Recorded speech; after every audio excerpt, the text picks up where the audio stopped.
പത്രമാധ്യമങ്ങൾ വായിക്കുന്നവരല്ലേ? ഓരോ ദിവസവും നമ്മളുടെ കണ്ണ് നിറയുന്ന രംഗങ്ങളല്ലേ നമ്മൾ കാണുന്നത്? ഫലസ്തീന ജനതയുടെ സങ്കടം നമ്മൾ കാണുന്നവരാണ്.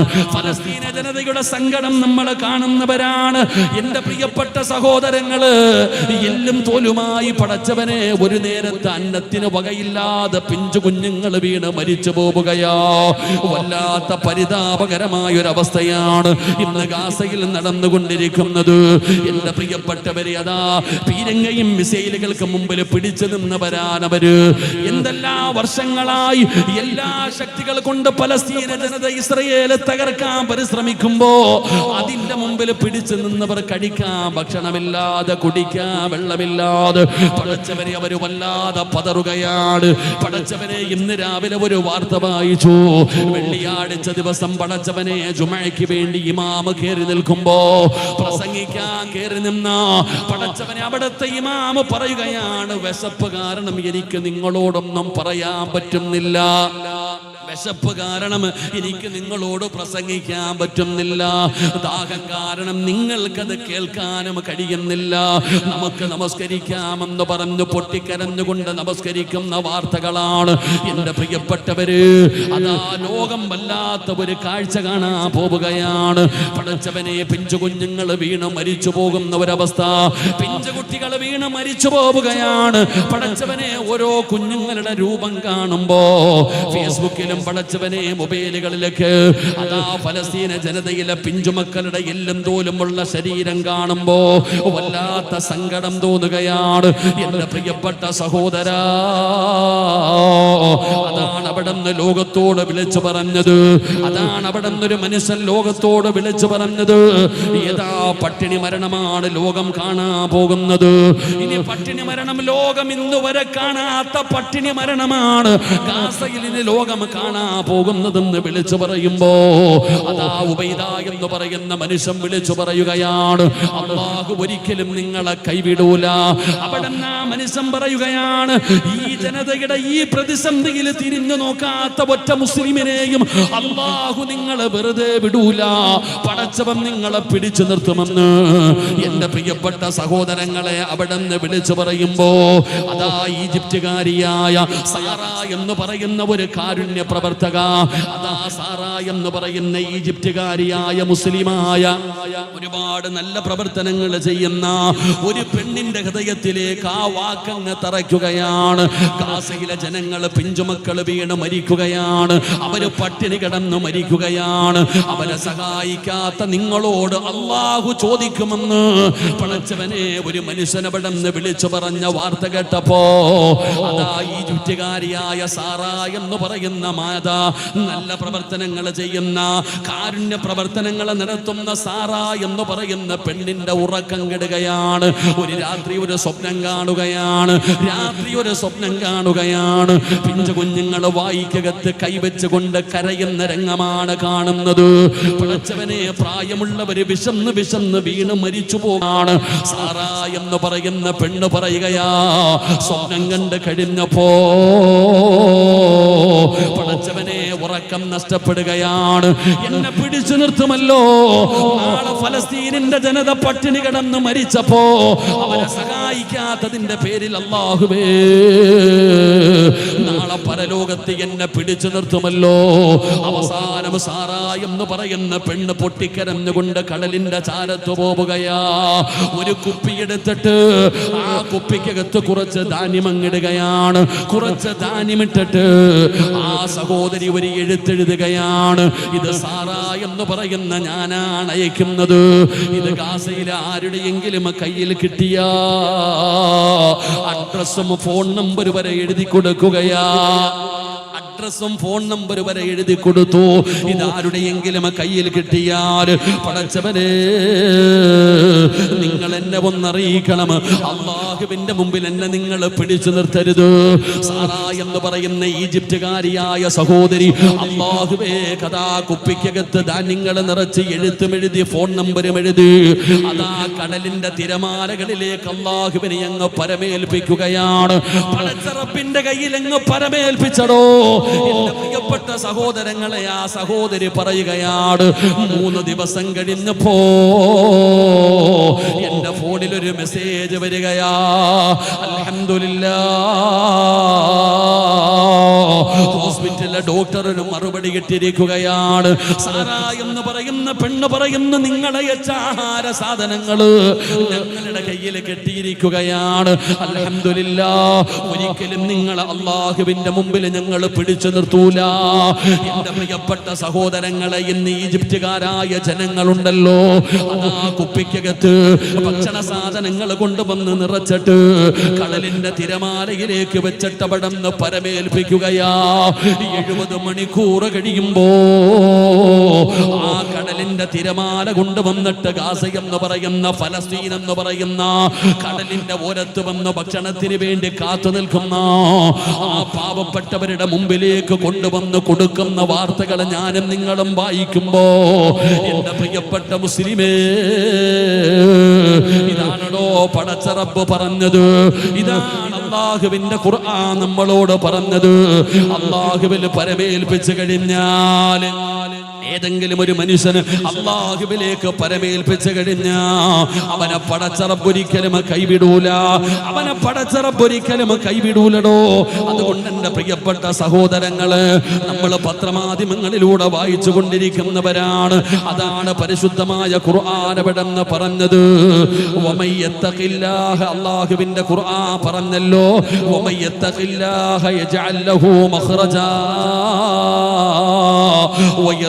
من حيث لا يحتسب ومن يتوكل على الله. ഏതെങ്കിലും ഒരു മനുഷ്യനെ പരമേൽപ്പിച്ചു കഴിഞ്ഞാൽ പടച്ചവനവനെ കൈവിടാറില്ലടോ. ഏതെല്ലാം വഴിയിലൂടെ പടച്ചവനവനെ സഹായിക്കാൻ കഴിയുമോ, നീയൊക്കെ ഉദ്ദേശിക്കാത്ത രീതിയിലൂടെ അല്ലാഹു അവരെ സഹായിക്കുമെന്ന് അല്ലാഹുവിന്റെ വിശുദ്ധ ഖുർആൻ. എന്റെ പ്രിയപ്പെട്ടവരെ, നമ്മുടെ മുൻഗാമികൾക്കുണ്ടായിരുന്നത് ഈ തവക്കലായിരുന്നു. ഈ അല്ലാഹുവിൽ പരമേൽപ്പിച്ച ഒരുപാട് പേരുടെ ചരിത്രം നമുക്കറിയുമല്ലോ. മഹാനായ കലീമുല്ലാഹി മൂസാ നബി അലൈഹിസ്സലാം, മൂസാ നബി അലൈഹിസ്സലാമിന്റെ കാലഘട്ടം നമ്മളൊന്ന് ചിന്തിച്ചു നോക്കടോ. ചരിത്രം പഠിപ്പിക്കുകയാണ്. ഫിർഔൻ എന്ന് പറയുന്ന കാട്ടാളനായ ഭരണാധികാരിയുണ്ടല്ലോ, ആൺകുഞ്ഞുങ്ങളെ ജനിച്ചു കഴിഞ്ഞാൽ, ആൺകുട്ടികളെ ജനിച്ചു കഴിഞ്ഞാൽ അവനെ പടച്ചവനെ കളയുകയാണ്. 70,000-ഓളം വരുന്ന കുഞ്ഞുങ്ങളെയാണ് ഫിർഔനിന്റെ അനുയായികൾ അവിടുന്ന് കൊന്നുകളഞ്ഞത്. ഓരോ പെണ്ണുങ്ങൾ ഗർഭിണിയായാൽ ആ ഗർഭിണികളായ പെണ്ണുങ്ങളുടെ വീട്ടില് ഫിർഔനിന്റെ ആൾക്കാര് കടന്നു ചെല്ലുകയാ പരിപാലിക്കാൻ. ആ ഗർഭിണിയായ പെണ്ണിനെ പരിപാലിക്കാൻ ഫിർഔനിന്റെ കൊട്ടാരത്തിൽ നിന്നാളെ പറഞ്ഞു വിടുകയാണ്. പ്രസവിക്കുന്നത് ആൺകുഞ്ഞായാൽ പടച്ചവനെ അറിയിക്കണം, അതിനെ കൊന്നുകളയുകയാണ്. മഹാനായ മൂസാ നബി അലൈഹിസ്സലാമിന്റെ ഉമ്മ ഗർഭിണിയായിരിക്കുകയാണ്. ആ ഗർഭിണിയായ മൂസാ നബിയുടെ ഉമ്മയുടെ ചാരത്തതാ കൊട്ടാരത്തിൽ നിന്ന് അതാ ഒരു പെണ്ണ് കടന്നു വരികയാണ്. പടച്ചവനെ, മഹാനായ മൂസാ നബി അലൈഹിസ്സലാം ഈ ലോകത്തേക്ക് കടന്നു വന്നപ്പോ, എന്റെ പ്രിയപ്പെട്ട സഹോദര, മൂസാ നബി ലോകത്തേക്ക് കടന്നു വന്നു. ലോകത്തേക്ക് കടന്നു വന്നപ്പോൾ ആ കുഞ്ഞിന്റെ മുഖത്തെ പ്രകാശമുണ്ടല്ലോ, ആ കുഞ്ഞിന്റെ മുഖത്ത് ഒരു ഈമാനികമായിട്ടുള്ള ചൈതന്യമുണ്ടല്ലോ, അത് കണ്ടപ്പോഴാ പെണ്ണിന്റെ മനസ്സു മാറുകയാണ്. ആ കുഞ്ഞിനെ കൊല്ലാൻ ആ പെണ്ണിന് മനസ്സ് വരുന്നില്ല. പല പ്രാവശ്യവും കൊട്ടാരത്തിൽ നിന്ന് ആൾക്കാർ വന്നപ്പോൾ ചരിത്രം പറയുന്നത് അടുപ്പിനകത്ത് പോലും അവിടെ നിന്ന് മൂസാ നബി എടുത്ത് ഒളിപ്പിച്ചു വെക്കുകയാണ്. അവസാനം ഒരു വഴിയില്ലാതെ വന്നപ്പോ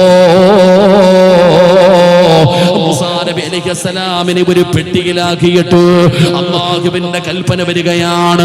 പടച്ച റബ്ബിന്റെ കൽപ്പന വന്നപ്പോ 10 മാസം ഗർഭം ചുമന്ന് മരണവേദനയുടെ വേദനയെന്നു പ്രസവിച്ച തന്റെ പാൽ കുടിക്കുന്ന പൊന്നാര മകന് ആ ഉമ്മ ഒരു പെട്ടിക്കകത്താക്കിയിട്ട് അല്ലാഹുവിൽ പരമേൽപ്പിച്ചുകൊണ്ട് അതാ ഒഴുകുന്ന നൈൽ നദിയിലേക്ക് ഒഴുക്കി വിടുകയാണ്. അവന്റെ പ്രിയപ്പെട്ട സഹോദരങ്ങളെ, അല്ലാഹു കൈവിടില്ല എന്നുള്ള ഉറച്ച വിശ്വാസമുണ്ടല്ലോ.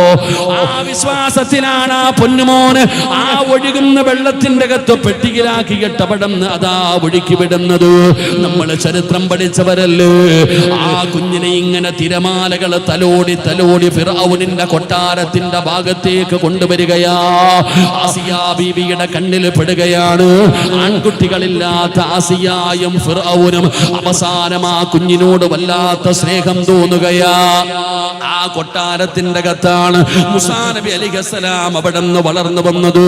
എന്റെ പ്രിയപ്പെട്ടവരെ, നമ്മൾ ഇതിൽ മനസ്സിലാക്കേണ്ടത് ആ ഉമ്മയുടെ തവക്കല, ആ ഉമ്മ അല്ലാഹുവിൽ ഏൽപ്പിച്ച ഒരു പരമേൽപ്പിക്കലുണ്ടല്ലോ, പടച്ചറപ്പൊരിക്കലും എന്നെ കൈവിടൂല. ആ ഒരു വല്ലാത്ത ഒരു തവക്കല്, അതാണ് പടച്ചവനെ എല്ലാ 70,000-ഓളം വരുന്ന കുഞ്ഞുങ്ങളെ കൊന്നുകളഞ്ഞ ഫിർഔന്. ആ ഫിർഔനിന്റെ കൊട്ടാരത്തിന്റെ അകത്ത് മഹാനായ മൂസാ നബി അലൈഹിസ്സലാം അവിടെ നിന്ന് വളർന്നു വരുന്നത്. എന്റെ പ്രിയപ്പെട്ടവരെ, ഇതൊരു വിശ്വാസമാണോ? ഇത് വല്ലാത്ത അചഞ്ചലീയമായ ഒരു വിശ്വാസമാണ്. ഈ വിശ്വാസമാണ് ഒരു സത്യവിശ്വാസിക്ക് വേണ്ടത്. എന്റെ പ്രിയപ്പെട്ടവരെ, എത്രയോ ചരിത്രങ്ങൾ പഠിച്ചവരാ. എടോ, കരയും കടലുമെല്ലാം ആകാശം വരെ പടച്ചവനെ കവാടങ്ങൾ തുറന്നുകൊണ്ട് സഹായിച്ച എത്രയോ ചരിത്രങ്ങൾ കാണാം. ഹദീസിന്റെ ഗ്രന്ഥങ്ങൾ എടുത്ത് വായിച്ചു നോക്കൂ. എന്റെ പ്രിയപ്പെട്ടവരെ, കര സഹായിച്ച ചരിത്രമുണ്ടല്ലോ, ആകാശത്ത് നിന്ന് സഹായം ഇറങ്ങി വന്ന ചരിത്രമുണ്ടല്ലോ, കടല് സഹായിച്ച ചരിത്രമുണ്ടല്ലോ. എന്റെ പ്രിയപ്പെട്ട സഹോദരങ്ങളെ, നമുക്കൊന്ന് പഠിച്ചു നോക്കാം. എന്റെ പ്രിയപ്പെട്ടവരെ, പരിശുദ്ധമായ ഖുർആൻ നമുക്ക് പറഞ്ഞു തരുമ്പോ അതാ പടച്ചവനെ, അതാ ബനു ഇസ്രായേൽപ്പെട്ട ഒരു മനുഷ്യന്റെ ചരിത്രം കിതാബിൽ കാണാം. ബനു ഇസ്രായേൽപ്പെട്ട ഒരു പാവപ്പെട്ട മനുഷ്യനുണ്ടല്ലോ, ഒരാളെടുക്കൽ ചെന്നിട്ട് പറഞ്ഞു, എനിക്ക് 1000 ദിർഹം കടം വേണം, എനിക്ക് 1000 ദിർഹം കടം വേണം. പടച്ചവനെ, കടം ചോദിക്കുമ്പോ ആ മനുഷ്യൻ അവിടെ നിന്ന് ചോദിക്കുകയാണ്, ആരാണ് നിനക്കാരാണ് സാക്ഷി നിൽക്കുന്നത്? 1000 ദിർഹം നീ എന്നോട് കടം ചോദിക്കുന്നല്ലോ, ഞാൻ നിനക്ക് 1000 ദിർഹം തരാം, ആരാണ് നിനക്ക് അതാ സാക്ഷി നിൽക്കുന്നത്? ആ മനുഷ്യൻ പറഞ്ഞ മറുപടി എന്തെന്നറിയുമോ? കഫാ ബില്ലാഹി ഷഹീദാ. 1000 ദിർഹം കടം ചോദിച്ച ബനു ഇസ്രായേൽപ്പെട്ട ഒരു മനുഷ്യന് അതാ നിന്നോട് ചോദിക്കുന്നു, പൈസ നിനക്ക് തരാൻ ഞാൻ തയ്യാറാണ്, പക്ഷേ നിനക്കാരാണ് സാക്ഷി നിൽക്കുന്നത്? ആ മനുഷ്യൻ അവിടെ നിന്ന് പറയുന്നു, കഫാ ബില്ലാഹി ഷഹീദാ. എനിക്ക് സാക്ഷി നിൽക്കുന്നത് ഈ പ്രപഞ്ചം മുഴുവനും പരിപാലിക്കുന്ന പടച്ചറപ്പാ, ആ അല്ലാഹുവിനെയാണ് ഞാൻ അവിടെ നിന്ന് സാക്ഷി നിർത്തുന്നത്. ആ മനുഷ്യൻ ചോദിച്ചു, ആരാണ് ജാമ്യം നിൽക്കുന്നത്? അല്ലാഹുവിനെ നീ സാക്ഷിയാക്കിയല്ലോ, അല്ലാഹുവിനെ നീ സാക്ഷിയാക്കിയല്ലോ, എന്നാൽ ആരാണ് ജാമ്യം നിൽക്കുന്നത്? ആ മനുഷ്യൻ അവിടെ നിന്ന് പറയുന്നു, കഫാ ബില്ലാഹി കഫീലാ. ഈ ലോകത്തിന്റെ അധിപനായ പടച്ചറബിനെ ഞാൻ ജാമ്യം നിർത്തുകയാ. അല്ലാഹുവിനെ സാക്ഷി നിർത്തിയിട്ട് പടച്ചറബിനെ ജാമ്യം നിർത്തിയിട്ട് ആ മനുഷ്യൻ അവിടെ 1000 ദിർഹം അവിടെ നിന്ന് ചോദിക്കുമ്പോ ആ മനുഷ്യൻ അവിടെ നിന്ന് കൊടുക്കുകയാണ്. പടച്ചവനെ, അതാ ഞാനൊരു യാത്ര പോവുകയാണ്, ഇന്ന ദിവസം ഈ കപ്പൽ ഇവിടേക്ക് മടങ്ങി വരുന്ന ദിവസം നിന്റെ പൈസ ഞാൻ തരാമെന്ന് ഉറപ്പോടെ ആ മനുഷ്യനത് വാങ്ങിച്ചിട്ട് യാത്രയാവുകയാണ്. എന്റെ പ്രിയപ്പെട്ട സഹോദരങ്ങളെ, ദിവസങ്ങൾ കഴിഞ്ഞു.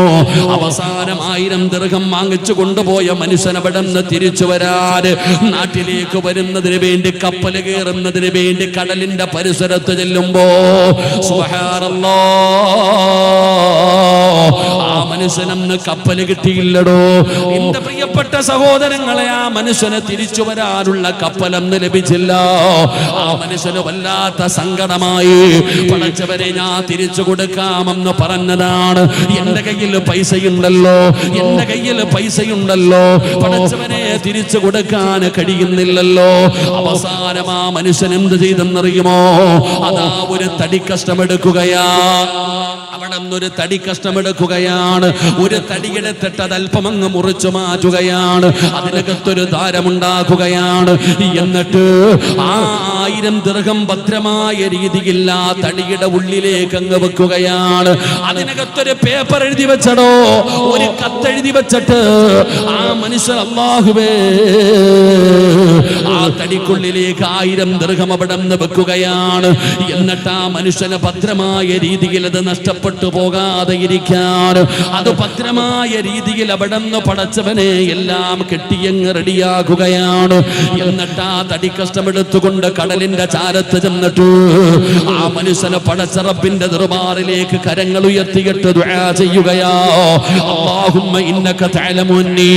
ആ മനുഷ്യൻ പടച്ചവനോട് പറയുന്നു, അല്ലാഹ്, നിന്നെ ജാമ്യം നിർത്തിയിട്ട് അല്ലാഹുവേ, 1000 ദിർഹമിന്റെ മനുഷ്യന്റെ കയ്യിൽ നിന്ന് ഞാൻ കടം വാങ്ങി റബ്ബേ, ഇന്ന് കൊണ്ട് കൊടുക്കാൻ കഴിയാത്ത ഒരു സാഹചര്യമാണ്. ആ മനുഷ്യൻ എന്നെയും പ്രതീക്ഷിച്ച് കരയിൽ വന്ന് നിൽക്കുന്നു. അല്ലാ, ഇത് നിന്നെ ഏൽപ്പിക്കുകയാ പടച്ചവനെ, ആ മനുഷ്യന്റെ കയ്യിൽ എത്തിക്കണേ അല്ലാ. ആത്മാർത്ഥമായിട്ട് ആ മനുഷ്യനെ പെടുന്ന ദുആ ചെയ്തിട്ട് എന്റെ പ്രിയപ്പെട്ട സഹോദരങ്ങളെ അതെടുത്ത് കടലിലേക്ക് ആ തടിയിടുകയാണ്. ദിവസങ്ങൾ കഴിഞ്ഞടോ, കപ്പൽ വരുന്നതും കാത്ത് കരയിൽ വന്ന് കാത്തു നിൽക്കുകയാ. തന്റെ 1000 ദിർഹം കടം കൊടുത്തത് തിരിച്ചു വാങ്ങാറ് ആ മനുഷ്യൻ ഇങ്ങനെ കടലോരത്ത് കാത്തിരിക്കുമ്പോ കപ്പല് കാണുന്നില്ല. എന്നാ തന്റെ മുമ്പിലേക്ക് ഒരു വിറകിന്റെ കഷ്ടം ഇങ്ങനെ വരികയാണ്. ഒരു തടിക്കഷ്ടം തന്റെ മുമ്പിലേക്ക് ഇങ്ങനെ കരയിലേക്ക് തിരമാലകൾ കൊണ്ടുവന്ന് കൊടുക്കുകയാണ്. വിറക് ആവശ്യമുണ്ടല്ലോ. ആ മനുഷ്യൻ അതെടുത്തു കൊണ്ടുപോയി തന്റെ വീട്ടിൽ കൊണ്ടുപോയി വെട്ടിയേക്കുമ്പോ സുബ്ഹാനല്ലാഹ് 1000 ദിർഹമും ആ മനുഷ്യൻ എഴുതി വെച്ചിരിക്കുന്ന എഴുത്തും അതിനകത്തിരിക്കുകയാ. അവിടെ നിന്ന് വായിച്ചു നോക്കിയടോ, അല്ലാഹുവിനെ സാക്ഷിയാക്കിയതല്ലേ, അല്ലാഹുവിനെ അതാ ജാമ്യം നിർത്തിയതല്ലേ. എന്റെ പ്രിയപ്പെട്ടവരെ, ചരിത്രം പറയുന്നു, ആ മനുഷ്യന് യാത്ര കഴിഞ്ഞു മടങ്ങി വന്നു. അദ്ദേഹത്തിന്റെ വീട്ടിലേക്ക് വന്നപ്പോ ആ അയച്ച പൈസ കിട്ടിയെന്ന് പറയുമ്പോ ആ മനുഷ്യൻ പറയുന്നു, അൽഹംദുലില്ലാഹ്, ഞാനിത് ഇന്ന് നിങ്ങളുടെ മുമ്പിൽ പറയുമ്പോ 2025 ജീവിക്കുന്ന എന്റെ പ്രിയപ്പെട്ട മുസ്ലിമേ, നിങ്ങളുടെ മുമ്പിൽ പടച്ചവന് വർഷങ്ങൾക്ക് മുമ്പ് ഒരു മനുഷ്യന്റെ തടിക്കഷ്ടത്തിനകത്ത് 1000 ദിർഹം വെച്ചിട്ട് വെള്ളത്തിലൂടെ ഒഴുക്കി വിട്ട കഥ പറയുമ്പോ നിങ്ങളിൽ പലർക്കും അത് വിശ്വസിക്കാൻ വല്ലാത്ത മടിയാണ്. ഇതൊക്കെ വെറുതെയാണെന്ന് പറയുന്നവരുണ്ടോ? ഇതൊക്കെ ചുമ്മാതെ ഉസ്താദന്മാരെ തെള്ളുന്നതാണെന്ന് പറയുന്നവര് എന്തിനാ 1400 കൊല്ലം മുമ്പേക്ക് കടന്നു പോകുന്നത്? ബനു ഇസ്രായേലിന്റെ കാലഘട്ടത്തിലേക്ക് കടന്നു പോകുന്നത് എന്താണ്? സഹോദരങ്ങളെ, ബനു ഇസ്രായേലിൽപ്പെട്ട ഒരാൾ 1000 രൂപ കടം വാങ്ങി. ചോദിച്ചു, ആരാ ചങ്ങാതി ജാമ്യം നിൽക്കണേ? ആരാ സാക്ഷി വേണമല്ലോ, നിനക്ക് 1000 രൂപ. ഇപ്പം പറഞ്ഞു, അല്ലാഹ് ഉണ്ട്, കഫാ ബില്ലാഹി ഷഹീദ, എൻ്റെ റബ്ബുണ്ട് സാക്ഷി. ജാമ്യം അതും അല്ലാഹ് തന്നെ ഉണ്ട്. ഇന്ന ദിവസം ഈ കപ്പല് തിരിച്ചു മടങ്ങി വരുന്ന ദിവസം ഞാൻ നിനക്ക് തരും. എൻ്റെ പ്രിയപ്പെട്ട സഹോദരങ്ങൾ, 1000 ദിർഹം വാങ്ങിച്ച ചങ്ങാതി പോയി. ദിവസങ്ങൾ കഴിഞ്ഞു. യാത്ര തിരിച്ച് നാട്ടിലേക്ക് വരുന്നതിന് വേണ്ടി വന്ന് കപ്പൽ ആ മനുഷ്യന് കിട്ടിയില്ല. എൻ്റെ പ്രിയപ്പെട്ട സഹോദരങ്ങളെ, വല്ലാത്ത സങ്കടമായി. പടച്ചവനെ, പൈസ ഉണ്ട്, പറഞ്ഞ വാക്ക് പാലിക്കണമല്ലോ അല്ലാഹ്, ഇനി എന്താപ്പാ ചെയ്യാ? ഒരു തടിക്കഷ്ണം എടുത്തിട്ട് ആ തടിക്കകത്തൊരു ധാരമുണ്ടാക്കിയിട്ട് 1000 ദിർഹം അതിനകത്ത് സൂക്ഷിച്ചു. ഒരു എഴുത്തും എഴുതി വെച്ചു. ഭദ്രമായ രീതിയിൽ ആ തടിക്കുള്ളിൽ നിറച്ചു വെച്ചിട്ട് അൽഹംദുലില്ലാഹ് അല്ലാഹുവിൻ്റെ മുമ്പിൽ ആത്മാർത്ഥമായി ദുആ ചെയ്തു, പടച്ചവനെ, എന്നെയും കാത്ത മനുഷ്യന് കടലോരത്തുണ്ടാകും, അദ്ദേഹത്തിൻ്റെ കയ്യിൽ നീ എത്തിക്കണം പടച്ചവനെ. അത് എത്തിയിടോ. ഇത് പറയുമ്പോൾ നമ്മളിൽ പലർക്കും വിശ്വാസമില്ല. എന്നാൽ നിങ്ങൾ ഇന്ന് പത്രമാധ്യമങ്ങൾ എടുത്തു നോക്ക്. ഈ ഗാസയിലെ ജനങ്ങൾക്ക് വേണ്ടി കുപ്പിക്കകത്ത് നിറച്ചിട്ട് കടലിൽ ഇടുന്നില്ലേ തവക്കൽതു അലല്ലാഹ്? എത്തുന്ന വാർത്തകളും വീഡിയോകളും നമ്മൾ കാണുന്നവരല്ലേ? അള്ളാഹു നമുക്ക് ഈമാൻ നൽകി അനുഗ്രഹിക്കുമാറാകട്ടെ. നമ്മളവരെ കുറിച്ച് ഓർക്കണമടോ. ആ ഫലസ്തീനിലെ ജനതകൾ അവരുടെ വീടുകൾ ഒരു നേരത്തെ അന്നത്തിന് വേണ്ടി കുടിക്കാനുള്ള വെള്ളം. വെള്ളിയാഴ്ച ജുമാ പ്രസംഗത്തിൽ പ്രസംഗിക്കുന്ന ഇമാമ് പറയുകയാ, വിശപ്പ് കാരണം എനിക്കൊന്നും പറയാൻ പറ്റണില്ല, നിങ്ങൾക്കത് കേൾക്കാൻ നമുക്ക് നമസ്കരിക്കാമെന്ന്. അള്ളാഹു സുബ്ഹാനഹു വ തആല അവർക്ക് സമാധാനം നൽകി അനുഗ്രഹിക്കുമാറാകട്ടെ. അള്ളാഹു അവർക്ക് സമാധാനം നൽകി അനുഗ്രഹിക്കുമാറാകട്ടെ. നമുക്ക് അള്ളാഹു ആവശ്യത്തിന് തരുന്നുണ്ട്, തിന്നാനും കുടിക്കാനും. നമുക്കതൊന്നും തിരിയണില്ല. പട്ടിണി കിടക്കാന്ന് വെച്ചാൽ ജീവിതത്തിൽ പട്ടിണി എന്താന്ന് പോലും നമുക്കറിയില്ല. പണ്ടൊക്കെ എല്ലാവരും പട്ടിണി കിടന്ന കഥയൊക്കെ പറയും. പക്ഷെ സത്യത്തിൽ പട്ടിണി എന്താണെന്ന് നമുക്കറിയില്ല. നമ്മൾ ജീവിതത്തിൽ ഒരിക്കലും നല്ലതുപോലെ പട്ടിണി കിടന്നിട്ടില്ല. അള്ളാഹു നമുക്ക് ഈമാൻ തരുമാറാകട്ടെ. അള്ളാഹു ഈമാൻ തരുമാറാകട്ടെ. പട്ടിണി കിടന്നിട്ടുണ്ടോ ഉസ്താദെ? ഞാൻ കിടന്നിട്ടുണ്ടെന്ന് പറയും നമ്മൾ. സത്യത്തിൽ പട്ടിണി എന്താണെന്നറിയോ? ഇത് യഥാർത്ഥത്തിൽ പട്ടിണി എന്താ നമുക്കറിയില്ല. പട്ടിണി ജീവിതത്തിൽ ഒരിക്കലെങ്കിലും വിശപ്പ് സഹിക്കാൻ കഴിയാതെ ഇല പറിച്ച് കഴിച്ച ആരെങ്കിലും ഉണ്ടോ? നബി സല്ലല്ലാഹു അലൈഹി വസല്ലമ തങ്ങള് ഷേബു അബീ താലിബിന്റെ മലഞ്ചെരുവിൽ 3 വർഷം കഴിക്കാൻ ഭക്ഷണമില്ലാതെ വൃക്ഷത്തിന്റെ ഇല പറിച്ചു കഴിച്ചു എന്നാ. നമ്മളാരെങ്കിലും ജീവിതത്തിൽ ഇല തിന്നിട്ടുണ്ട്? നമ്മൾ തിന്നും. മട്ടൻ മന്തി അങ്ങോട്ട് വെട്ടി വിഴുങ്ങിയിട്ട് ദഹിക്കാൻ വേണ്ടി കുറച്ച് ഇല വാരി തിന്നും. ആ തിന്ന ശീലമേ നമുക്കുള്ളൂ. അള്ളാന്റെ റസൂലിന്റെ പ്രിയപ്പെട്ട പൊന്നാര മകള് ഫാത്തിമ ബീവിയുടെ ചരിത്രം പഠിക്കണം നിങ്ങളെ. ഫാത്തിമ ബീവി തൻ്റെ പൊന്നാര മക്കള് കരയുന്നുണ്ട്. നബിതങ്ങൾ ചോദിച്ചു, ദേഷ്യപ്പെട്ടു, ഫാത്തിമ പാല് കൊടുക്കും മക്കൾക്ക്, കുട്ടികൾക്ക് പാല് കൊടുക്ക്. നബിതങ്ങൾ പള്ളിക്കകത്തിരുന്ന് സഹാബത്തിനോട് സംസാരിക്കുക. കുട്ടിയുടെ കരച്ചിൽ വല്ലാതെ കേൾക്കുന്നു. വീണ്ടും വീണ്ടും നബിതങ്ങൾ പറഞ്ഞു. അവസാനം നബിതങ്ങൾക്ക് ദേഷ്യം വന്നു അത്രേ. ആയിഷ ഫാത്തിമ ബീബി റളിയല്ലാഹു തആലയുടെ മുമ്പിൽ ദേഷ്യത്തോടു കൂടി പോയി കിടക്കുമ്പോൾ നമ്മൾ ചരിത്രം എടുത്ത് വായിച്ചു നോക്ക്. ഫാത്തിമ ബീബിയുടെ മാറിടത്തിൽ നിന്ന് രക്തം ഇങ്ങനെ പൊടിഞ്ഞു എന്നാ. പട്ടിണി കിടന്നിട്ട് തിന്നാനില്ലാതെ പാല് പറ്റിയിട്ട്. അതൊക്കെ വെച്ച് നോക്കുമ്പോൾ അള്ളാഹു ചെയ്ത നിഅമത്തുകളെ കുറിച്ച് ചിന്തിക്ക്. അള്ളാഹു നമുക്ക് നൽകിയ നിഅമത്തുകൾ അള്ളാഹു നിലനിർത്തി തരുമാറാകട്ടെ. അള്ളാഹു നമുക്ക് നിലനിർത്തി തരുമാറാകട്ടെ. നമ്മൾ ഈ പാവങ്ങളൊക്കെ ഓർക്കണം. അൽഹംദുലില്ലാഹ് ഇപ്പൊ ഇവിടെ ഞാൻ വരുമ്പോൾ തന്നെ ഇതിന്റെ ഒരു ബ്ലോക്ക് തന്നെ വളരെ പ്രയാസപ്പെടുന്ന രോഗികളായി കഴിയുന്ന കുട്ടികൾക്ക് വേണ്ടിയാണെന്ന് ഇവിടുന്ന് പറയുണ്ടായി. ആരാലും നമുക്കറിയാം, കൈകാലുകൾ അനക്കാൻ പോലും കഴിയാതെ വല്ലാത്തൊരവസ്ഥയിൽ ഞാൻ ഇവിടെ അടുത്തൊരു ഭാഗത്ത്, ഞാൻ നിലമ്പൂർ ഭാഗത്തൊരു വഴുതിന് പോയി. വഴുത് കഴിഞ്ഞ് ഇറങ്ങിയപ്പോൾ ഒരു ഉമ്മ വന്നിട്ട് പറഞ്ഞു, ഉസ്താദെ എനിക്ക് സുഖമില്ലാത്ത മക്കളുണ്ട്, ഉസ്താദ് ഒന്ന് കണ്ടിട്ട് പോകണം. രാത്രി 12-1 മണിയായി, ഭക്ഷണം പോലും കഴിച്ചിട്ടില്ലായിരുന്നു. ആ ഉമ്മയുടെ ആ ഒരു സങ്കടം കേട്ടപ്പോൾ എന്നാ പിന്നെ നടന്നു പോകാമെന്ന് വിചാരിച്ചങ്ങ് നടന്നു. അടുത്താന്ന് പറഞ്ഞപ്പോൾ അങ്ങ് നടന്നു. ഒത്തിരി ദൂരം നടക്കണമായിരുന്നു. നടന്നു ചെല്ലുമ്പോൾ ഒരു വീട്ടിൽ 3 കസേര നിരത്തിയിട്ടിരിക്കുന്നു. 3 ആൺകുട്ടികൾ. അള്ളാഹുവെ തല പോലും നേരെ വെക്കാൻ കഴിയാതെ കയ്യും കാലും വല്ലാത്തൊരവസ്ഥയിൽ പിടിച്ച് അള്ളാഹു ആ മക്കൾക്ക് ശിഫ നൽകുമാറാകട്ടെ. അള്ളാഹു ആ കുടുംബത്തിന് അള്ളാഹു സ്വർഗം നൽകി അനുഗ്രഹിക്കുമാറാകട്ടെ. അങ്ങനെയൊക്കെ പ്രയാസങ്ങൾ അനുഭവിക്കുന്ന, ബുദ്ധിപരമായി പല കാര്യങ്ങൾ ചെയ്യാൻ കഴിയാത്ത അങ്ങനെയുള്ള വിദ്യാർത്ഥികൾക്ക് വേണ്ടിയുള്ള ഒരു ബ്ലോക്ക് തന്നെ അൽഹംദുലില്ലാഹ് ഇവിടെ പണിയാൻ പോകുന്നു എന്നറിയാൻ കഴിഞ്ഞു. അള്ളാഹു സുബ്ഹാനഹു വ തആല ഖൈറിലാക്കി കൊടുക്കുമാറാകട്ടെ. അതുകൊണ്ട് എൻ്റെ പ്രിയപ്പെട്ട സഹോദരങ്ങളെ, പലതും നമ്മൾ കണ്ടില്ല എന്ന് നടിക്കരുത്. ഞാൻ പറഞ്ഞു വന്നത്, നമ്മൾ അള്ളാഹുവിലേക്ക് ഒരു കാര്യം പരമേൽപ്പിച്ചു കഴിഞ്ഞാൽ പിന്നെ അല്ല മതി അവൻ അല്ല മതി. ഈ പറഞ്ഞതിനർത്ഥം എന്താ? സിറാജ് ഉസ്താദ് അപ്പൊ സുഖമില്ലെങ്കിൽ ആശുപത്രിയിലൊന്നും പോകണ്ട, എല്ലാം അള്ളാനെ ഏൽപ്പിച്ചിരുന്നാൽ മതിയോ? അങ്ങനെ ഒരു അർത്ഥം നിങ്ങൾ കാണരുത്. ഒരിക്കലും അതിന് അങ്ങനെ ഒരു അർത്ഥമില്ല. അള്ളാഹുവിന്റെ റസൂൽ സല്ലല്ലാഹു അലൈഹി വസല്ലമ തങ്ങൾ പറഞ്ഞിട്ടുണ്ട്, ഒരു രോഗം അള്ളാഹു വെച്ചിട്ടുണ്ടെങ്കിൽ ആ രോഗത്തിന്റെ മരുന്നും അള്ളാഹു വെച്ചിട്ടുണ്ടെന്ന് മഹാനായ നബി മുഹമ്മദ് മുസ്തഫ. ഒരു രോഗത്തെ അള്ളാഹു നിശ്ചയിച്ചിട്ടുണ്ടെങ്കിൽ ആ രോഗത്തിനുള്ള മരുന്നും അള്ളാഹു നിശ്ചയിച്ചിട്ടുണ്ട്. അസുഖം വന്നാൽ ചികിത്സിക്കുക എന്ന് പറയുന്നത് സുന്നത്താണ്, മുത്തുനബിയുടെ സുന്നത്ത. അള്ളാഹു നമുക്ക് ആ സുന്നത്ത് പിൻപറ്റാൻ ഭാഗ്യം തരുമാറാകട്ടെ. രോഗങ്ങൾ വന്നു, അതിന് നമ്മളെ കൊണ്ട് ചെയ്യാൻ കഴിയുന്ന ചികിത്സകളും കാര്യങ്ങളും ചെയ്യണം. അതാണ് തവക്കൽ എന്ന് പറയുന്നത്. നബിതങ്ങളുടെ മുമ്പിൽ ഒരാൾ വന്നിട്ട് ചോദിച്ചു, യാ റസൂലല്ലാഹ്, ഒട്ടകത്തെ കെട്ടിയിട്ടിട്ട് തവക്കലേൽപ്പിക്കണോ അതോ അഴിച്ചു വിട്ടിട്ട് തവക്കലേൽപ്പിക്കണോ? എൻ്റെ പ്രിയപ്പെട്ട സഹോദരങ്ങളെ, നബിതങ്ങൾ പറഞ്ഞത് അതിനെ കെട്ടിയിട്ടിട്ട് തവക്കലേൽപ്പിക്കാനാ. അള്ളാഹു നമുക്ക് ഈമാൻ തരുമാറാകട്ടെ. അപ്പം നമ്മളുടെ ആരോഗ്യത്തെ നമ്മൾ നോക്കണം, നമ്മുടെ കാര്യങ്ങൾ ചെയ്യേണ്ട കാര്യങ്ങളൊക്കെ ചെയ്യണം. എന്നിട്ട് അള്ളാഹുവിലേക്ക് നമ്മൾ പരമേൽപ്പിക്കാൻ തയ്യാറാകണം. അല്ലാതെ ഇന്ന് ചൂഷണങ്ങളുടെ കാലമാണ്. ഗർഭിണിയായ ഭാര്യയെ ഹോസ്പിറ്റലിൽ കൊണ്ടുപോകണം, എല്ലാവർക്കും അറിയുന്ന കാര്യമാണ്. പക്ഷെ ആ ഭാര്യയെ കൊണ്ടുപോകാതിരുന്നപ്പോൾ ഉണ്ടായ നഷ്ടം എന്താ? ഇപ്പം അകത്ത് കിടക്കുകയാ. അള്ളാഹു കാത്തിരക്ഷിക്കുമാറാകട്ടെ. അപ്പം അതുകൊണ്ട് ചെയ്യേണ്ട കാര്യങ്ങൾ നമ്മൾ ചെയ്യുക. എല്ലാം അടച്ചാക്ഷേപിക്കലോ കളയലോ അല്ല, നമ്മൾ ചെയ്യേണ്ട കാര്യങ്ങൾ നമ്മൾ ചെയ്യുക. എന്നിട്ട് അള്ളാഹുവിലേക്ക് നമ്മൾ പരമേൽപ്പിക്കുക. ബിസ്മില്ലാഹി തവക്കൽതു അലല്ലാഹ്. അള്ളാഹുവെ, ഞാനൊരു യാത്രയ്ക്ക് വേണ്ടി ഇറങ്ങുന്നു, പടച്ചവനെ നീ ഖൈറിലാക്കണം അല്ലാ. ഞാനൊരു ബിസിനസ്സിലേക്ക് ഇറങ്ങുന്നു, അള്ളാഹു നീ ഖൈറിലാക്കണം അല്ലാ. വീടിൻ്റെ പണി തുടങ്ങാൻ പോകുന്നു, പടച്ചവനെ നീ ഖൈറിലാക്കണം അല്ലാ. ഇപ്പോൾ ഇവിടെ ഒരു സ്ഥാപനം പണിയുന്നു, വേണമെങ്കിൽ അത്തിപ്പറ്റ ഉസ്താദിൻ്റെ മക്കള്, ഉസ്താദ് വാപ്പാടെ മക്കളല്ലേ, ആ മക്കൾക്ക് 2 പേർക്കും വേണമെങ്കിൽ ഇൻഷാ അല്ലാഹ് കുറ്റിയടിക്കാം. എന്തിനാണ് അഹ്ലി ബൈത്തിനെ പരിഗണിക്കുന്നത്? എന്തിനായി തങ്ങന്മാരെ പരിഗണിക്കുന്നത്? അതൊരു ബറക്കത്താണോ? അവരുടെ കൈകൊണ്ട് തൊടുമ്പോൾ അതിനൊരു വല്ലാത്ത ബറക്കത്താ. അപ്പൊ അതുകൊണ്ട് എൻ്റെ പ്രിയപ്പെട്ട സഹോദരങ്ങളെ, നമ്മൾ ചെയ്യേണ്ടത് ചെയ്യുക. അല്ലാഹുവിലേക്ക്. ഞാൻ ചോദിച്ചു, ഉസ്താദ് പിരിക്കോ വല്ലതും വേണോ, പിരിവല്ലോ ഉണ്ടോ? അത് അതിനെക്കുറിച്ച് പറഞ്ഞില്ല ഉസ്താദ്, അതിനെക്കുറിച്ച് പറഞ്ഞില്ല. പിരിവിന്റെ കാര്യം ചോദിക്കും, അതൊക്കെ അവർക്ക് അറിയാം. അല്ലാഹു നടത്തി തരും, പടച്ചറബ് നടത്തി തരും. അതൊരു ചിന്തയാണ് വല്ലാത്തത്. ഒരുപാട് സമ്പന്നന്മാർ അല്ലാഹു നിശ്ചയിച്ചിട്ടുണ്ട്. അത് ഇഷ്ടപ്പെടുന്നവർ അല്ലാഹു കുറച്ച് പൈസ കൊടുത്തിട്ട് ആൾക്കാരെ ഏൽപ്പിച്ചിട്ടില്ല നിങ്ങൾ ചെയ്യാൻ. അപ്പൊ അതുകൊണ്ട് ചെയ്യുന്ന മക്കളുണ്ട്, നല്ല നല്ല ആൾക്കാരുണ്ട്. അൽഹംദുലില്ലാഹ്. അത്തിപ്പറ്റ എന്ന് പറയുന്ന ഈ ഒരു ഫതവുൽ ഫതാഹ് എന്ന് പറയുന്ന ഈ സ്ഥാപനത്തിനെ സംബന്ധിച്ചിടത്തോളം അവിടുത്തെ കുട്ടികൾക്ക് ഭക്ഷണത്തിനൊരു കുറവുമില്ല. അള്ളാഹു അനുഗ്രഹിച്ചിട്ട് ഏറ്റവും നല്ല ഭക്ഷണം അതെവിടുന്ന്? അത് അള്ളാഹു കൊടുക്കുന്നുണ്ട്. അള്ളാഹു നിലനിർത്തി കൊടുക്കുമാറാകട്ടെ. അള്ളാഹു നിലനിർത്തി കൊടുക്കുമാറാകട്ടെ. അള്ളാഹു നിലനിർത്തി കൊടുക്കുമാറാകട്ടെ. അതുകൊണ്ട് എൻ്റെ പ്രിയപ്പെട്ട സഹോദരങ്ങളെ, ഞാൻ പറഞ്ഞ ഒന്നാമത്തെ വിഷയം, അള്ളാഹുവിൻ്റെ സ്നേഹം ലഭിക്കാനുള്ള ഒന്നാമത്തെ വഴി നമ്മുടെ കാര്യങ്ങൾ അള്ളാഹുവിൽ പരമേൽപ്പിക്കുക. ആ ഒരു നല്ല ഗുണം നമ്മുടെ ജീവിതത്തിലുണ്ടെങ്കിൽ ഉറപ്പായിട്ടും നീ ഉദ്ദേശിക്കാത്ത രീതിയിലൂടെ അള്ളാഹു നിന്നെ സഹായിക്കുമെന്ന് അള്ളാഹുവിൻ്റെ വിശുദ്ധ ഖുർആൻ. അള്ളാഹു നമുക്ക് ഈമാൻ നൽകുമാറാകട്ടെ. അള്ളാഹു നമുക്ക് ഈമാൻ നൽകുമാറാകട്ടെ.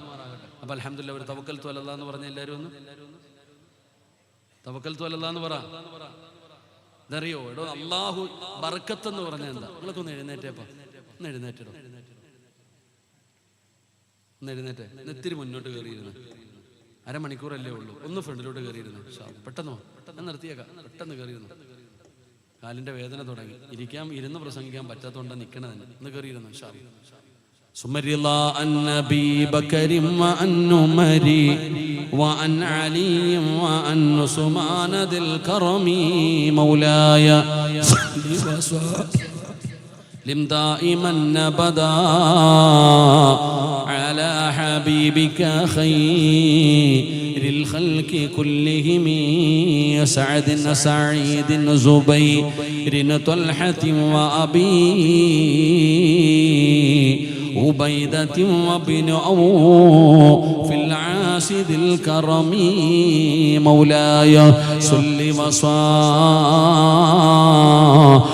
دائما أبدا على حبيبك خير الخلق كلهم.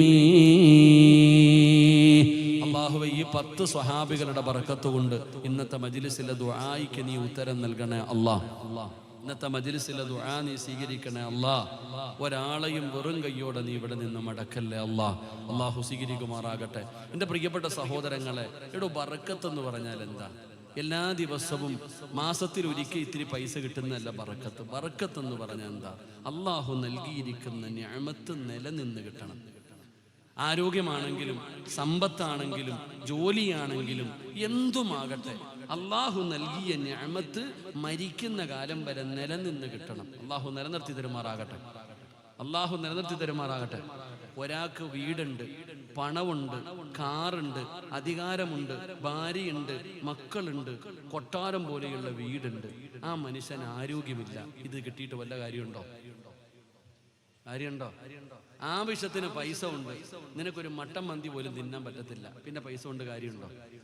അള്ളാഹു നമുക്കെല്ലാം തന്ന നിഅമത്ത് നിലനിൽക്കണം. ആരോഗ്യമാകട്ടെ എന്തുമാകട്ടെ, അള്ളാഹു തന്നത് നിലനിന്ന് കിട്ടണം. അള്ളാഹു നിലനിർത്തി തരുമാറാകട്ടെ. അള്ളാഹു നിലനിർത്തി തരുമാറാകട്ടെ. നിലനിൽക്കാനുള്ള ഒരു വഴി പറഞ്ഞു തരട്ടെ. നിനക്ക് അള്ളാഹു നൽകിയ നിഅമത്തുകൾ മുഴുവനും മരിക്കുന്ന കാലം വരെ നിലനിൽക്കാനുള്ള ഒരു വഴി പറഞ്ഞു തരട്ടെ. വേണോ വേണ്ടേ? വിശക്കുന്നവനാ ഭക്ഷണം കൊടുക്കേണ്ടത്, വയറ് നിറഞ്ഞിരിക്കുന്നവന് കൊടുത്തിട്ട് കാര്യമില്ല. വേണോ വേണ്ടേ? നിന്റെ ആരോഗ്യം നിലനിൽക്കണോ? നിന്റെ സമ്പത്ത് നിലനിൽക്കണോ? നിന്റെ ജോലി നിലനിൽക്കണോ? നിന്റെ ആരോഗ്യം നിലനിൽക്കണോ? നിന്റെ കുടുംബ ജീവിതത്തിൽ ബറക്കത്ത് വേണോ? സമാധാനമുള്ള ജീവിതം വേണോ? അല്ല തന്ന നല്ല കാര്യങ്ങളൊക്കെ നിലനിൽക്കണമെങ്കിൽ ഞാനൊരു ദുആ പറഞ്ഞു തരാം. അള്ളാഹു ചെയ്യാൻ ഭാഗ്യം തരുമാറാകട്ടെ. വേണോ വേണ്ടേ? വേണോ വേണ്ടേ? വേണോ എന്നുള്ളവരൊക്കെ ഒന്ന് കൈവക്കിക്കേ. എന്താ അരക്കയ്യന്മാരൊക്കെ ഉണ്ടല്ലോ, നല്ല പൊക്കറോ. ചിലര് പറയുന്നത് ഞാൻ പിരിവെടുത്ത് ജീവിച്ചോളാം. അത് നിങ്ങളുടെ ഇഷ്ടം. അള്ളാഹുവേ, ഈ ഉയർത്തിയ കൈ മരിക്കുവോൾ ആരുടെ മുമ്പിലും നീട്ടി യാചിക്കേണ്ട അവസ്ഥ വരുത്തല്ല അള്ളാഹ്. ഒരാളുടെ മുമ്പിലും നീട്ടേണ്ട അവസ്ഥ വരുത്തല്ലേ പടച്ചവനെ. എന്നും കൈ ഉയർന്നു നിൽക്കുന്ന വിഭാഗത്തിൽ നീ ഞങ്ങളെ പെടുത്തണേ റഹ്മാനെ. ഒരു നല്ല കാര്യം പറഞ്ഞു തരട്ടെ, ചെയ്യോ? ഇൻഷാ അല്ലാഹ് പറ, ഇൻഷാ അല്ലാഹ് പറ. അള്ളാഹുവെ, ആരാണോ ഈ മജ്ലിസിൽ ഇരുന്നിട്ട് ഉറക്ക ഇൻഷാ അല്ലാഹ് പറയുന്നത്, ആ ഇൻഷാ അല്ലാഹ് പറയുന്ന അതേ ശബ്ദത്തിൽ മരിക്കുന്ന സമയത്ത് ലാ ഇലാഹ ഇല്ലല്ലാഹ് എന്ന് ഉറക്ക പറഞ്ഞ് സ്വർഗം കണ്ടു മരിക്കാൻ ഭാഗ്യം കൊടുക്കണേ അല്ലാഹ്. ഇനി ഒരു ഇൻഷാ അല്ലാഹ് പറഞ്ഞേ. എന്താ വേണോന്ന് വെച്ചാ ചക്ക, വേണോന്ന് വെച്ചാൽ ഇൻഷാ അല്ലാഹ് അല്ല മാഷാ അല്ലാഹയും വരും. അള്ളാഹു ഭാഗ്യം തരുമാറാകട്ടെ. ഞാൻ പറഞ്ഞതല്ല, അള്ളാഹുവിന്റെ വിശുദ്ധമായ ഖുർആനാ പറയുന്നത്. നിങ്ങൾക്ക് അള്ളാഹു നൽകിയ നിഅമത്ത് നിലനിൽക്കണമെങ്കിൽ ഞാൻ പറയുകയില്ല, അള്ളാഹിന്റെ വിശുദ്ധമായ ഖുർആൻ ഒരു നല്ല കാര്യം പറയുന്നുണ്ട്. ഈ നല്ല കാര്യം നമ്മുടെ ജീവിതത്തിൽ പറയാൻ തയ്യാറായാൽ അള്ളാഹു നൽകിയ നിഅമത്ത് നിലനിൽക്കും. അള്ളാഹു ഭാഗ്യം തരുമാറാകട്ടെ. നമ്മളൊക്കെ വെള്ളിയാഴ്ച ദിവസം സൂറത്തുൽ കഹ്ഫ് എന്ന് പറയുന്ന ഒരു അധ്യായം പാരായണം ചെയ്യാറില്ലേ? അതിന്റെ മഹത്വം നമുക്കറിയില്ല. സത്യം പറഞ്ഞാൽ ഒരാൾ ആ സൂറത്ത് പാരായണം ചെയ്താൽ അടുത്ത വെള്ളിയാഴ്ച വരെ ഓൻ സേഫായി എന്ന് അതിനർത്ഥം. ഒരു വെള്ളിയാഴ്ച ഒരാൾ സൂറത്തുൽ കഹ്ഫ് പാരായണം ചെയ്താൽ അടുത്ത വെള്ളിയാഴ്ച വരെ അവന്റെ സർവ്വകാര്യം അള്ളാഹ് നോക്കിക്കൊള്ളും. നീ പേടിക്കണ്ട, നീ സേഫായി. നിനക്ക് ദുരന്തങ്ങൾ, അപകടങ്ങൾ, പ്രയാസങ്ങൾ എന്തും അള്ളാഹു എല്ലാം തട്ടിമാറ്റി തരും. അതാണ് സൂറത്തുൽ കഹ്ഫിന്റെ പ്രത്യേകത. 13 പ്രത്യേകതയുണ്ട് സൂറത്തുൽ കഹ്ഫ് പാരായണം ചെയ്യുന്ന ആൾക്ക്. ഞാൻ എൻ്റെ ഒരു അറിവ് വെച്ച് ഞാൻ വായിച്ച ചിലപ്പോൾ ഒന്നും ആയിരിക്കില്ല.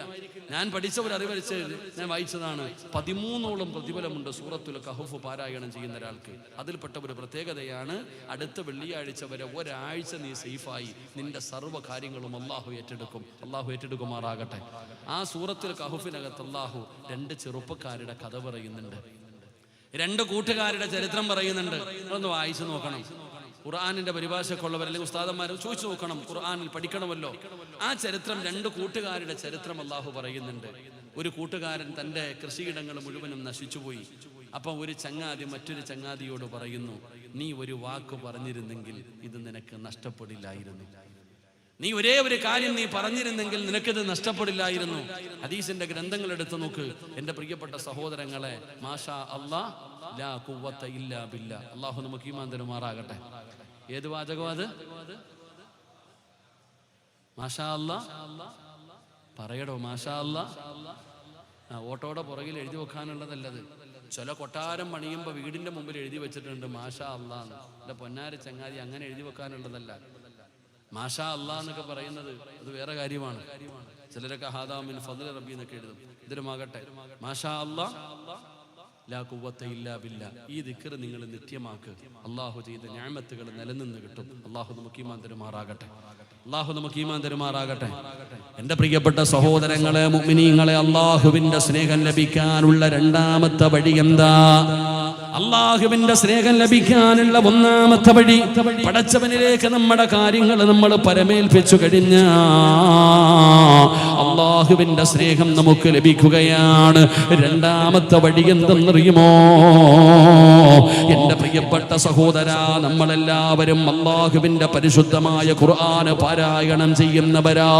ഒരുപാട് ഖത്തം തീർത്തവരുണ്ടോ? ഒരുപാട് ഖത്തം തീർത്തവരുണ്ടോ? ഉസ്താദേ, ഞാൻ ആഴ്ചയിൽ ഒരു ഖത്തമാണ്, മാസത്തിൽ ഒരു ഖത്തമാണ്. പടച്ചവനെ, നമ്മൾ ഓരോരുത്തരും പാരായണം ചെയ്യുന്നവരാണ് ഖുർആൻ. അല്ലാഹുവിന്റെ പരിശുദ്ധമായ കലാമായ ഖുർആൻ ഉണ്ടല്ലോ, ആ ഖുർആൻ വെറുതെ പാരായണം ചെയ്തിട്ട് കാര്യമില്ല. ഒരു പേജ് വെറുതെ ഓതിയിട്ട് കാര്യമില്ല.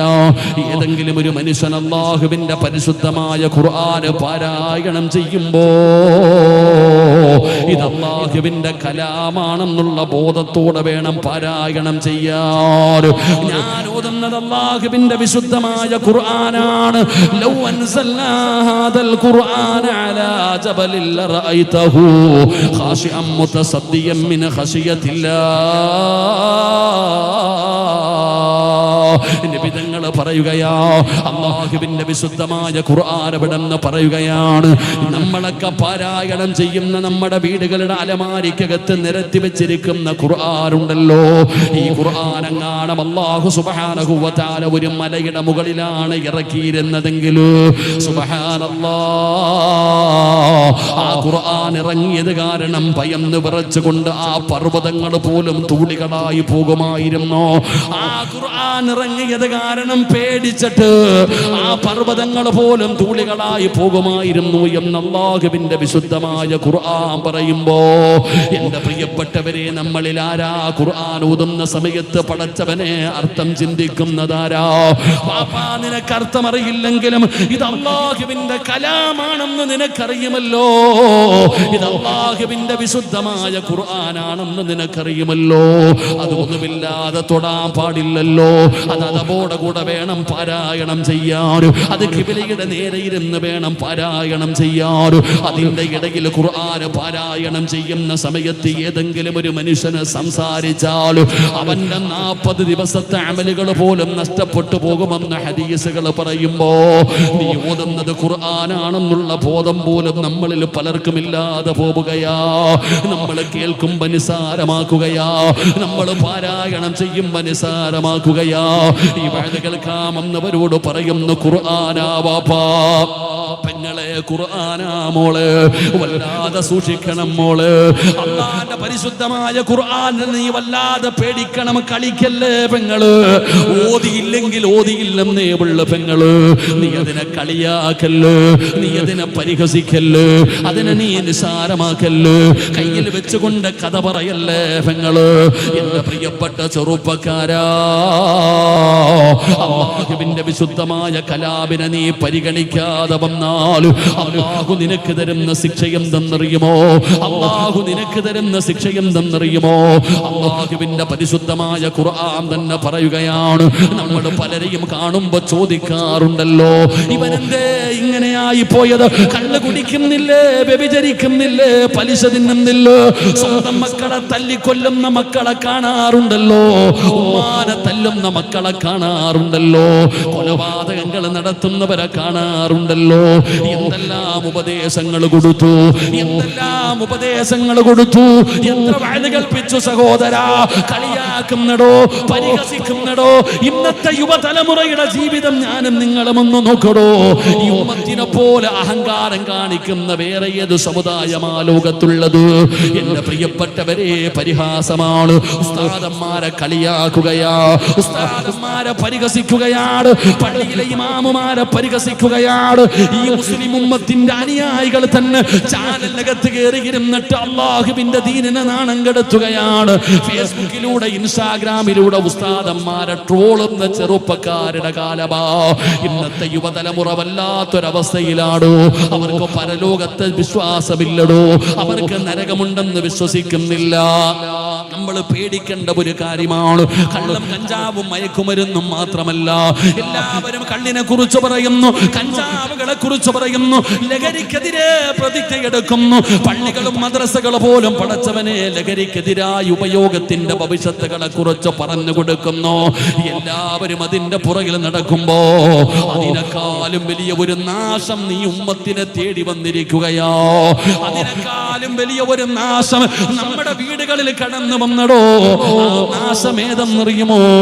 നമ്മുടെ മക്കൾക്ക് ഇന്ന് പടച്ചവനെ മരണത്തിന് ശേഷമുള്ള ജീവിതത്തിൽ വിശ്വാസമില്ല. വിശ്വാസപരമായി നമ്മുടെ മക്കൾ ഒരുപാട് പിന്നോട്ടാ സഹോദരാ. മരണത്തിന് ശേഷമുള്ള ജീവിതത്തെ കുറിച്ച് നിന്റെ മക്കൾക്ക് വിശ്വാസമുണ്ടോ? നരകത്തെ കുറിച്ച് വിശ്വാസമുണ്ടോ? സ്വർഗത്തെ കുറിച്ച് വിശ്വാസമുണ്ടോ? ഓരോ വാഴും കേട്ട് ഫർദയും ഹിജാബും പിടിച്ച് കയ്യിലെ തസ്ബീഹും പിടിച്ച് നടന്നാ മാത്രം പോരാ പെങ്ങള്. മക്കളെ കുറിച്ച് പഠിക്കണം സഹോദരിമാര്. ഞാൻ നിങ്ങളെ വെറുതെ കളിയാക്കിയതല്ല, ഞാൻ നിസാരമായി പറഞ്ഞതല്ല. ഈ വയലുകൾ കാമെന്നിരിക്കുന്ന താടിയുള്ള തഴമ്പുള്ള ഹജ്ജ് ചെയ്താ നിസ്കരിക്കുന്ന ഉപ്പയോട് ഞാൻ ചോദിക്കട്ടെ, ഉമ്മയോട് ചോദിക്കട്ടെ, ഇന്ന് വയല് കഴിഞ്ഞ് തിരിച്ചു നീ നിന്റെ വീട്ടിലേക്ക് കടന്നു ചെന്നു, നിന്റെ മക്കളെ വിളിച്ചെടുത്തിരുത്തുകയാണ്. എന്നിട്ട് നീ സ്വർഗത്തെ കുറിച്ച് പറഞ്ഞു കൊടുക്കുകയാണ്. പാലരുവികളും തേനരുവികളും ഒഴുകുന്ന പടച്ച റബ്ബിന്റെ സ്വർഗമുണ്ടല്ലോ. മക്കളെ, സ്വർഗത്തെ കുറിച്ച് ഉമ്മ തന്റെ മക്കളോട് പറഞ്ഞു കൊടുക്കുകയാണ്. അല്ലാഹുവേ, ഒരു മനുഷ്യനും ചിന്തിക്കാൻ കഴിയാത്ത ലഹും ജന്നാതുൻ തജ്രി മിൻ തഹ്തിഹൽ അൻഹാർ. പാലരുവികളും തേനരുവികളും ഒഴുകുന്ന പടച്ച റബ്ബിന്റെ സ്വർഗമുണ്ടല്ലോ. അവിടെ കഷ്ടപ്പാടില്ല, ദുരിതമില്ല, പ്രയാസമില്ല, രോഗമില്ല, കഷ്ടപ്പാടില്ല. അവിടെ സന്തോഷമാ സഹോദരാ. അതിലുണ്ട് മുന്തിരി തോട്ടവും റുമ്മാനും, രസമുള്ളതാ കദളിപ്പഴം തിന്നാനും, താരാട്ടുപാടാൻ തോഴിമാർ പലരുണ്ട്, കൈമുട്ടുവാൻ ചില ദാസിമാർ വരവുണ്ട്. മണിയില്ല റബ്ബേ വാങ്ങുവാനാ വീട്, കൊതിയുണ്ട് വല്ലാതെപ്പോഴും അതിനോട്. അതിലേക്കു നീയൊരു പാസുതാമന്നാനേ, അതു നിന്റെ പക്കൽ മാത്രമാഹന്നാനേ. നമ്മുടെ ജീവിതത്തിന്റെ ഏറ്റവും വലിയ അഭിലാഷമാണ് സ്വർഗം. ആ സ്വർഗത്തിന് വേണ്ടിയാണോ നമ്മൾ കഷ്ടപ്പെടുന്നത്? ആ സ്വർഗത്തിന് വേണ്ടിയല്ലേ ഉറക്കമടിച്ച് ഇവിടെ വന്നിരിക്കുന്നത്? ഇന്ന് വയത് കഴിഞ്ഞ് തിരിച്ച് വീട്ടിലേക്ക് ചെന്നിട്ട് 8ാം ക്ലാസ്സിലും 9ാം ക്ലാസ്സിലും 10ലും +1നും +2നും പഠിക്കുന്ന മക്കള് വിളിച്ചിരുത്തിയിട്ട് ഉമ്മ നബി തങ്ങളുടെ ഹദീസ് പറയുകയാ, അല്ലാഹുവിന്റെ റസൂല് പറഞ്ഞ ഹദീസ് പറഞ്ഞു കൊടുക്കുകയാ. മോനെ, അല്ലാഹുവിന്റെ റസൂല് പറയുന്നു, ഇന്ന ഫിൽ ജന്നത്തി ലശജറ, സ്വർഗ്ഗത്തിലൊരു മരമുണ്ട്, സ്വർഗ്ഗത്തിലൊരു തണൽ വൃക്ഷമുണ്ട്. പ്രത്യേകതയുള്ള മരമൊന്നുമല്ലടോ, സാധാരണ ഒരു തണൽ വൃക്ഷത്തെ കുറിച്ച് നബി തങ്ങൾ പറയുകയാണ്. ആ സ്വർഗത്തിൽ ഒരു മരത്തിന്റെ ചുവട്ടിലൂടെ ഒരു മനുഷ്യന് വാഹനപ്പുറത്തു സഞ്ചരിക്കുകയാ.